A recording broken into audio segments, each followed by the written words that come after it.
The horse holds an important place in Blackfeet culture. And there's nothing more important to Browning bronc rider Dougie Hall, whose Blackfeet name means crazy after horses. I've been around horses my whole life. Growing up when I was small, my dad and uncle had an Indian relay team.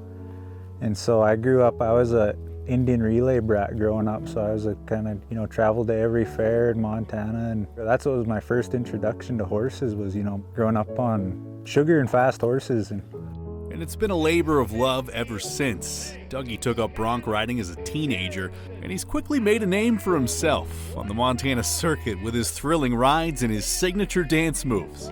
Some people probably think I'm doing it to show off, but I'm just having fun. That's why I started doing it when I first figured out how to ride broncs. I'd jump off and I'd be so happy. I just couldn't stop my feet and start Indian dancing. And you make people smile and laugh, and that's good medicine. That's laughter is probably the best medicine there is. And Dougie rides with joy in his heart, but he's also experienced his share of pain. He doesn't shy away from telling his story. This particular one begins when Doug was 14. In my family, there's a lot of problems with addiction, alcoholism. I had never liked it because ever since I was small, I never saw anything good come from it. I've had a lot of family killed alcohol related, more than, too many people.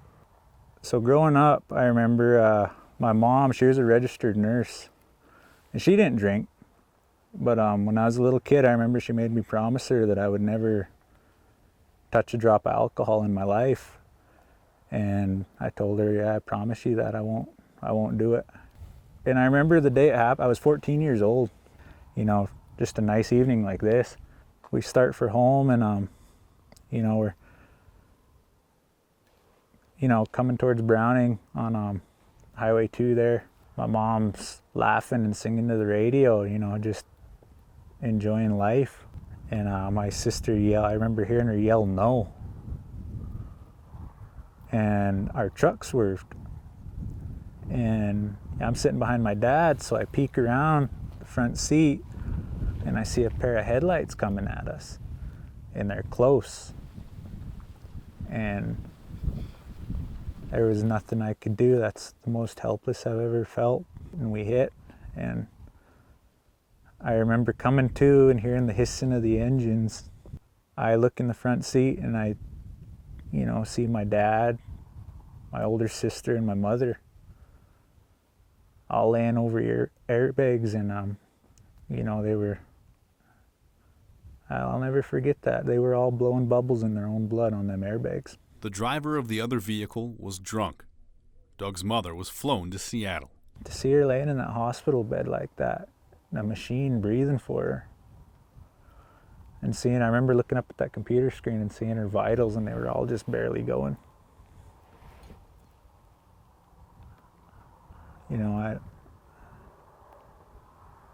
I didn't know what to do, and I got really upset, and everybody was telling her goodbye. And I was the last one to go. And so I walked up to her and told her, "Mom, I love you very much, and you're the best mother in the whole world. And thank you for being my mom." And I just kept telling her that I loved her. And I told her, I got stern with her. I raised my voice. I said, "But one thing I'm not going to tell you is goodbye. Because there's no such thing." So I told her, "Mom, I love you. I'll see you later." And I kissed her, and they pulled the plug. Though his mother's body is gone, her spirit is with him every day at every rodeo and on every ride, including his first PRCA win in Kalispell earlier this season. I remember getting on that horse, and it was just almost like the stars just aligned. Like the horse just did everything. And he said, "Dougie Hall, you're champion bronc rider of the Kalispell Pro Rodeo." And I war whooped as loud as I could, and I started crying. And I could feel my mom, and she was there. Hall's resilience and attitude has inspired a lot of people, including his best friend, Will Shirley. He is known throughout the rodeo world just because of his personality and how positive he is. I mean, it doesn't matter who you are, where you're from, anything. Doug is always willing to talk to you. For all the negative things that have happened to Doug and the way he treats people and his positive outlook on life is just kind of nothing short of amazing, really. And it's definitely, it's changed my life. It's made me a better person. Shirley nominated Hall for the Rocky Heckman Perseverance Character and Hope Award, named for the late rodeo advocate and Montana legend. And they surprised Hall with a new belt buckle at the Big Sky Pro Rodeo Roundup. It left me speechless because, you know, Rocky has done a lot for rodeo. He did a lot for his kids in high school rodeo, you know. Every time I saw Rocky, it was at an event for us kids. And, you know, and he was always very good to me. And, you know, I'd say he treated me like one of his own. A great guy. And, you know, to have an award in honor of someone like him and to have it presented to me, I didn't know what to think. You know, that was the coolest, you know, that was one of the biggest honors I've ever gotten. Doug's rodeo career is just beginning, and he hopes to make an impact on two fronts. My ultimate goal is to be the first guy from here to qualify for the national finals and ride there and have a bucking horse that I raised there also. But even if he never qualifies for one NFR, Doug's legacy will live in how he treats people.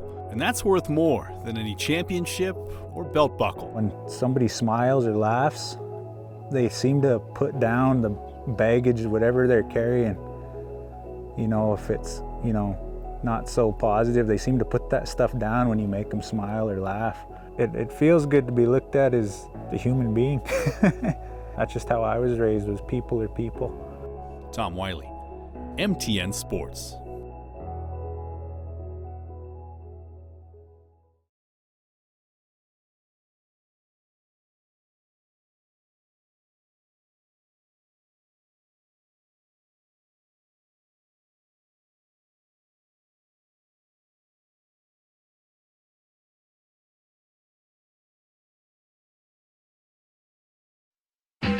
Time now for sports with Tom Wiley. Welcome back. Most people can only dream of spending all summer traveling across the country with their families. But rodeo clown J.J. Harrison, well, he lives that dream, all while telling a few jokes and wearing a little bit of makeup. Here we go. Ready? How you feeling? For 3 hours every night, J.J. Harrison pours everything he has into keeping crowds entertained and keeping cowboys safe. My job is not to be the show. You got to be like salt. A little bit of you and you make it better. Too much of you, they're going to have to throw it out.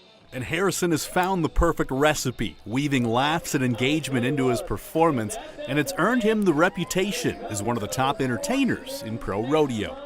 I am a goofball. I am a screwball. And so what set in with me was when my act that I was trying to do would fall apart, I would just ad-lib. And that's where I realized this is my forte. Ad-lib comedy is definitely for me. Make it relevant to the crowd, and I've had a lot of success with that. But when the performance wraps up and the last trailer leaves the arena, the work continues for Harrison. He shifts from performer to dad, keeping his family of 6 entertained. There's no crying in baseball. You know, it's really a great life. Anybody that travels for a living will tell you there's definitely positive and definitely negative. The positive is going to be getting to travel, be in different locations, meet different people, interact with different people. The drawbacks are going to be it took us 11 hours to drive here. But really, it comes down to this. You could leave them home, you could find grandma, grandpa, you could let the kids sit at home, but they will be missing so much. And if I'm going to have this life, I want to share it with anybody who wants to be a part of it. Harrison and his son Huck have been traveling the rodeo circuit for years, but this year they're joined by Harrison's new wife, Bailey, and her 3 kids to make the traveling troupe. It's an unorthodox lifestyle, but it's one the kids enjoy. Well, it's fun, and in the summer we get to do we get to go on the road the most, and it's just really fun traveling around everywhere. Harrison even includes them in his act. I get in a fat suit and I tackle someone who is not good. It's fitting that Harrison can relate to children. He started his career as a school teacher before shifting to rodeo full-time. Kind of that just an immediate interest in everything Western that drew me to it. The call of rodeo is constant. You know, it's such